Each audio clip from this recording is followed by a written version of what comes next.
வரலாற்றில் ரொம்ப வல்லமையாய் பயன்படுத்தப்பட்ட ஒரு அட்டர்னி, ஒரு வக்கீல், அட்வொகேட்.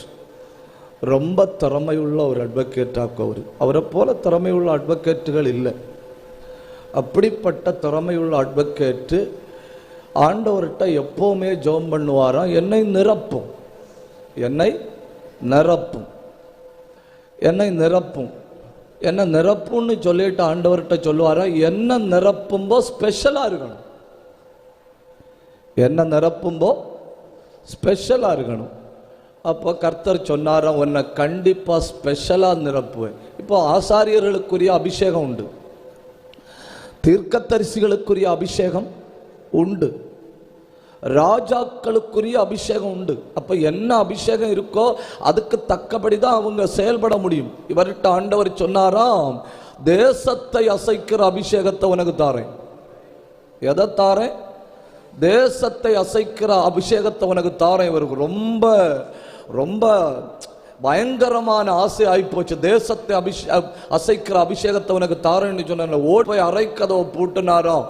பூட்டி நிரப்புங்கப்பான்னு சொல்லி முடியல, இவரை தூக்கி தூக்கி அறைக்குள்ள எரியுது. 3 மணி நேரம் 4 மணி நேரம் இவரை தூக்கி எரியுது. அதுக்கு பிறகு எப்போ என்ன நிரப்புங்கப்பான்னு சொல்லணும்னாலும் ஓடி காட்டுக்கு போவாராம். ஓடி காட்டுக்குள்ள போய் அங்க முழங்கால நின்று சொல்லுவாராம், என்ன நிரப்புங்கப்பான்னு. ஏன்னா அவருக்கு கிடைச்சது அன்கண்ட்ரோலபிள் அனாயிண்டிங். இருக்கிற இடத்துல இருந்து தூக்கி எறியும். அவராக்கும் சார்ல்ஸ் பின்னி என்ன நடந்தது தெரியுமா? அவர் ஒரு பட்டணத்துல பிரசங்கம் பண்ண வாராருன்னா அவர் வாரதுக்கு 7 நாளுக்கு முந்தையே அந்த பட்டணத்துல மகிமை வந்து மூடுமா.